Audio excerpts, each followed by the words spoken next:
안녕하세요. 한경에어의 첫 프로그램 인생 방정쇼의 진행을 맡게 된 박종하, 김소진입니다. 반갑습니다.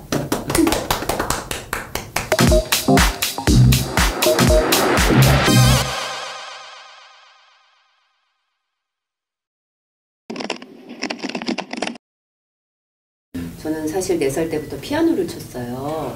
피아노? 피아니스트가 꿈이었죠. 저희 어머니가. 네. 계속 이제 4살 때부터 한 중학교 2학년 때까지 반함없이 계속 쳤어요. 중학교 때까지 했으면 네. 진짜로 피아니스트가 되려고 마음을 그렇죠. 먹었었는데. 버스 안에서 딱 이런 생각이 들더라고요. 갑자기 왜 피아노를 치고 있지? 그리고 집에 돌아와서 내가 했던 행동이, 그때 아파트에 살고 있었는데 그 아파트 상가수첩이라는 게 있었어요, 그때는. 그래서 그걸 딱 뒤져가지고 피아노 중고 삽니다라는데 무작정 전화를 건 거야. 처음 보이는 데에다가. 오. 전화 걸어서 피아노를 팔아버렸어요, 그냥. 아니, 어머님 안 계실 때. 얘기도 안 하고. 안 계실 때.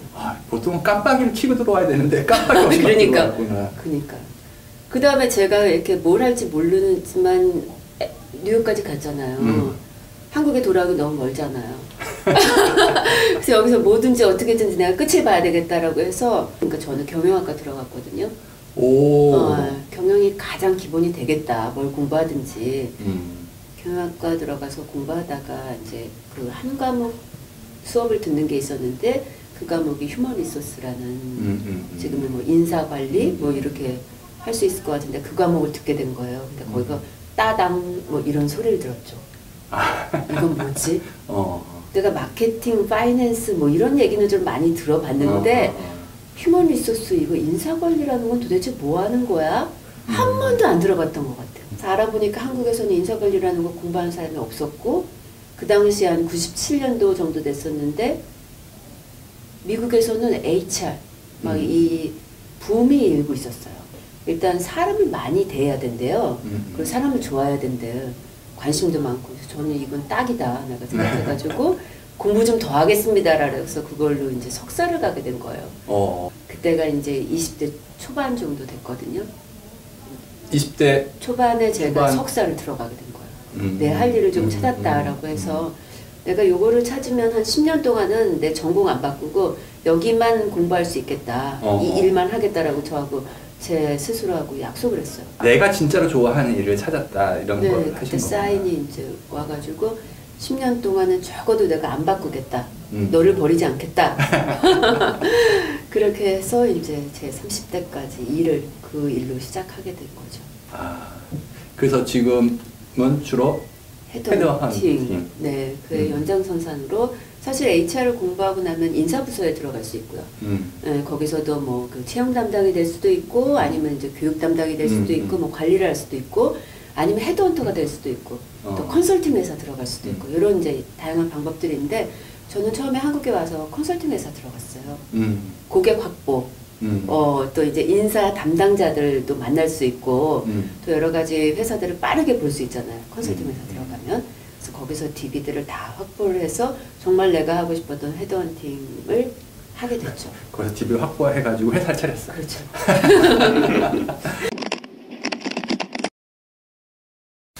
취업을 좀 해야 되는 사람이라 그러면 뭔가 좀 생각해야 되는 거. 야, 너 요런 관점을 한번 생각해봐. 이런 게 혹시 있을 수 있을까요? 제가 취업의 핵심이다. 이렇게 하면 한 3가지 정도 이야기하는 게 있어요. 3가지? 네, 3Y. 3Y. 첫 번째는 회사? 회사? 네. 왜 그 회사에 가고 싶니? 그렇죠. 뭐 회사 아무데나 가고 싶어요. 부처만 주세요. 뭐 이런. 그래서 우리 묻지마 지원 많이 하잖아요. 네. 학생들이. 그렇기 때문에 떨어지는 것 같아요, 저는. 오히려 그래서 더 잘 안 된다. 네. 그래서 좋아하는 사람이 있으면은 딱 그 사람 한 사람만 좋아하게 되면 그 사람에 대해서 다 조사를 하잖아요. 근데 좋아하는 사람이 100명이에요. 100명을 다 조사하기가 너무 어렵잖아요. 네. 그런 것처럼 우리가 내가 가고 싶은 회사를 좀 정확하게 이렇게 집어놓으면 그 회사에 대해서 공부할 게 사실은 굉장히 많거든요. 한 회사만 하더라도. 회사를 좀 알아야 된다. 네. 그래서 그 회사를 좀 정해놓고 어느 정도 준비를 하는 게 중요하지 않을까. 두 번째는 요즘 많이 이슈가 되고 있죠. 직무. 직무. 어떤 일을 하는가. 중요하죠. 네. 시켜만 주십시오. 뭐든지 다 하겠습니다. 사실은 우리 옛날에는요. 뭐 이렇게 부서를 자기가 정한다는 게 쉽지는 않은 일이었잖아요. 근데 요즘에는 자기가 하고 싶은 일을 정확하게 집어서 거기에 지원해야 되고요. 근데 외국계에서나 이런 데에서 사람을 채용하는 이제 그 잡 오프닝 뭐 이런 것들을 보면 어떤 전공을 한 사람 딱 이게 분명히 정해져 있거든요. 그 전공자들을 좀 더 우대하고 선호하는 경우들 그리고 거기에 해당하는 직무들을 오프닝들을 이제 해놓으니까 내가 어떤 전공을 하고 이 직무에 왜 지원했는지가 되게 중요해져요. 근데 한국에서들도 이제 사람들을 조금밖에 안 뽑다 보니까 딱 그 직무에 맞는 사람들만 뽑으려는 경향이 많아지는 거죠.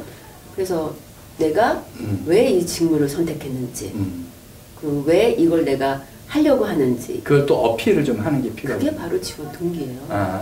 그 다음에는 마지막으로는 나의 강점과 단점. 내가 그래서 분석해서 내가 이 회사에 왜 꼭 필요하다. 왜 나인가? 왜 나를 뽑아야 되는가 이런 이야기를 꼭 어필을 해주고 와야 된다. 라는 생각이 들어요. 나 요번에 안 뽑으면 니네 회사가 아쉬울 거야 뭐 이런. 그렇죠. 사실은 지원자 굉장히 많잖아요. 굉장히 많은데 이렇게 자소서를 보거나 이러면 거의 비슷비슷해요. 이력서도 비슷비슷하죠. 학점 뭐 스펙 어디서 이렇게 좀 튀기가 사실은 어려워요. 근데 만약에 면접까지 갔다 그러면 면접에서 무조건 합격해야 되는 거죠. 무조건 합격해야 되는데 거기에서 이제 그 키 핵심 메시지가 너 이 회사 왜 오려고 그래? 딱 이랬을 때 뭐 때문에 이 회사에 꼭 오고 싶어요. 그럼 뭐 많은 회사가 있잖아. 그러면 어떻게 조사를 해서 이 회사가 왜 다른가? 그리고 나한테 어필한 점이 무엇인가? 내가 갖고 있는 장단점이 이런 게 있는데 나는 이런 것들을 이 회사에서 잘해낼 수 있다. 이 직무만큼은 내가 잘할 수 있다. 뭐 이런 얘기들을 좀 펼쳐놓고 와야 되잖아요. 그럴 때 이 세 가지 분석. 내가 왜 이 회사에 들어가야 되고 왜 이 직무를 해야 되고 왜 그런 것들 나의 장점 이런 걸 얘기하면 되지 않을까. 들어간 다음도 중요하지 않습니까? 중요하죠. 들어가서 굉장히 많은 친구들이 회사를 1년 안에 그만두고 그러죠. 맞아요. 뉴스 보니까 그런다고 그러더라고요. 특히 뭐 대기업 같은 경우는 더더욱 심하게. 커리어 관리에 대해서 또 한 가지 좀 핵심적으로 얘기를 해주신다면 어떻게? 사실은 저는 여기 참 진짜 너무 답답한데요. 진짜 그 1년 안에 자기가 이 직무가 아니네요. 이 회사가 아니네요. 비전이 안 보여라고 하는 친구들은 자기 얼굴에 침 뱉기나 마찬가지다라는 생각 들어요. 그럼 경력이 나빠지는 거예요? 아니 그냥 무작정 내가 이 회사에 지원했다가 되니까 덜컹 들어갔다는 얘기밖에 안 되는 거잖아요. 내가 정말 가고 싶은 회사, 내가 진짜 하고 싶은 일, 예를 들어 그 내 장단점을 충분히 이제 그 어필해서 장점을 활용할 수 있는 그런 회사에 들어갔다라면 1년 이내에 나오고 싶은 확률이 훨씬 더 줄어들겠죠. 그래서 무작정 지원하는 게 이게 서로 회사에도 마이너스고 나한테도 마이너스다라고 얘기를 하는 게 이 세 가지 분석이 되지 않고 그냥 무작정 지원했기 때문에 이런 일이 많이 발생하는 거고요. 그래서 회사에서 그렇게 준비된 학생들만 이제 뽑으려고 하는 거고요. 헤드헌팅 회사를 운영하시니까 네. 고객들이 사람을 좀 찾아달라고 얘기하면 첫 번째 고객들은 어떤 사람을 원하나요? 일단 스펙이 굉장히 업무적으로 네, 스펙이 강하고 뭐 학력부터 뭐 석사 이상 뭐 아니면 학교까지 어느 정도 뭐 해외 경험이 있어야 된다 없어야 된다 랭귀지는 뭐 영어만 해야 된다 아니면 뭐 중국까지 해야 된다 뭐 그리고 어느 대기업 정도 있어야 된다 그럼 뭐 10대 그룹이다 뭐 30대 그룹이다 뭐 이 정도까지도 오고요 아니면 또 외국계 기업에 이러이러이러하는 회사의 출신을 원한다라든지 굉장히 디테일하게 왜냐면 우리는 좀 이제 그 회사에서 특별하게 이런 사람을 찾고 싶습니다 해서 자기네들이 안 찾고 외부에다가 돈을 내면서 찾는 거잖아요. 그렇죠. 그러니까 좀 자기네들이 찾기가 어려운 까다로운 사람들 뭐 이런 사람들을 찾을 때 좀 많이 활용을 하기 때문에 어려워요. 좀 찾기가. 일단 어느 회사라도 근무를 하고 있어야 되고요. 근무를 하고 있는 게 중요해요. 그래서 뭐 중소기업이든 어디든 일단 처음에는 이제 근무하고 있는 환경이 제일 중요해요. 놀면 안 돼. 놀고 있는 사람은 저희가 이제 해당이 안 추천하기가 조금 미안하죠. 죄송하죠. 지금 잘 잘 나가고 있는 사람들 비싼 돈 주고 저희 수수료 내면서 스카우트 해가는데 놀고 있는 사람 집에서 한 6개월 노셨어요 이러면서 이제 추천하기는 굉장히 미안한 상황이 되는 거고요. 일단 어느 회사를 정말 다니고 있어야 된다. 일을 열심히 하고 다니고 있어야 되는 게 첫 번째고 거기서도 성과가 좋아야죠. 성과를 지금 있는 회사에서 그러니까 지금 있어요. 있는 회사가 마음에 안 들어도 이 회사에서 성과를 내는 게 중요하거든요. 당연하죠. 그러니까 뭐 나 이 회사 그만둘 거야 그러면서 대충 일하고 있으면 그 주변 사람들한테 평판도 안 좋아지고 그 상사라든지 누가 자기에 대해서 좋게 얘기를 해주겠어요. 그러네 생각해보니까.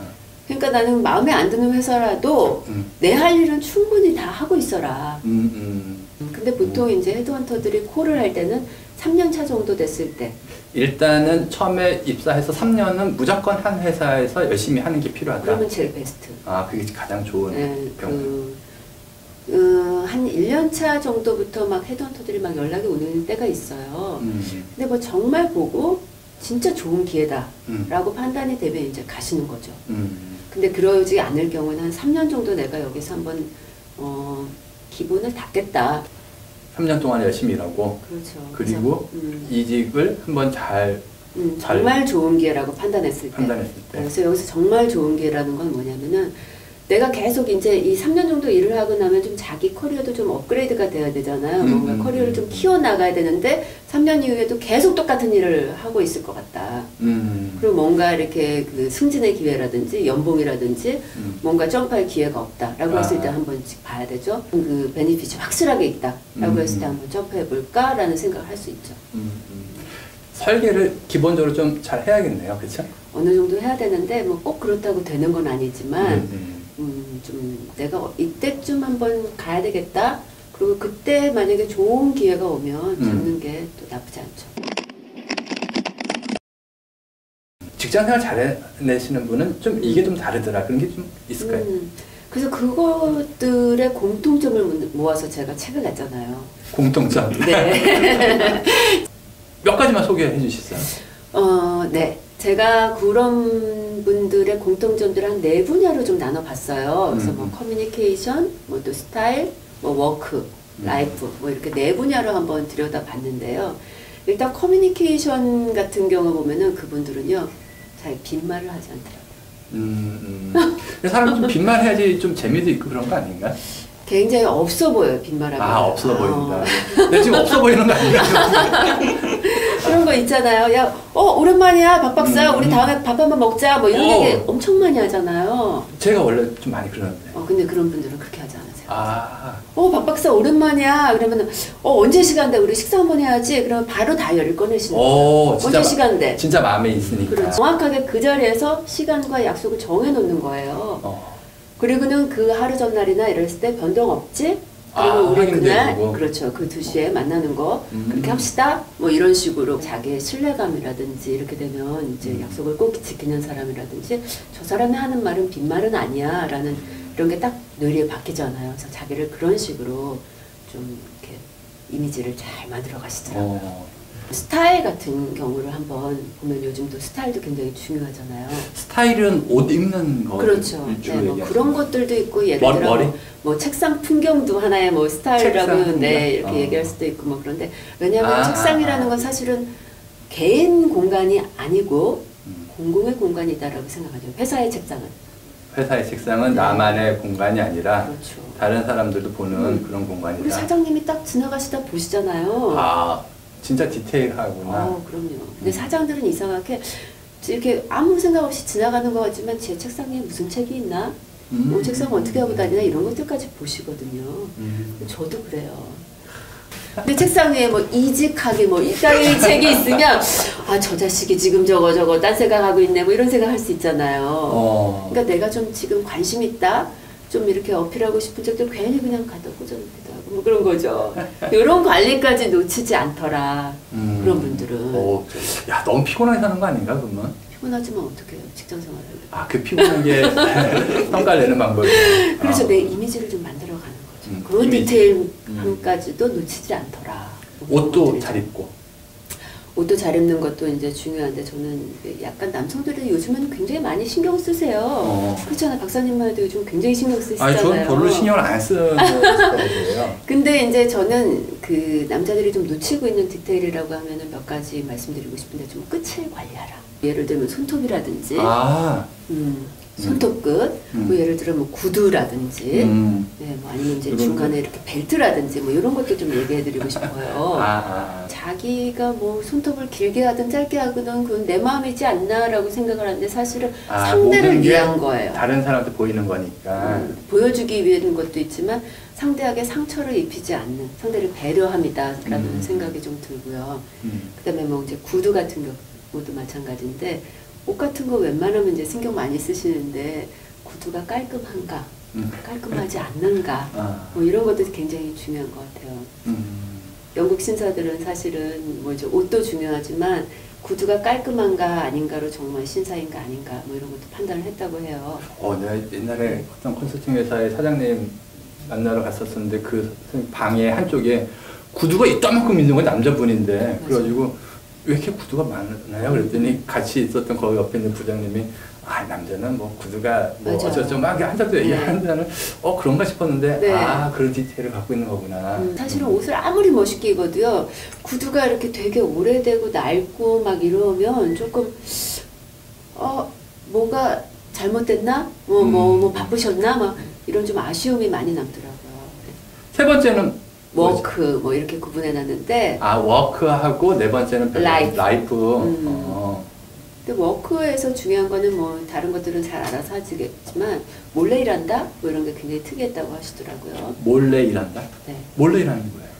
그러니까 막 죽어라 열심히 막 밤새고 일하는 사람들 있잖아요. 근데 성과가 안 나와. 진짜 잘하는 사람들을 보니까 밤에 죽어라고 막 하는 거야. 새벽 3시, 4시 일어나고 일 다 해. 그리고 아침에 와갖고 쓱 아침에 일을 다 해.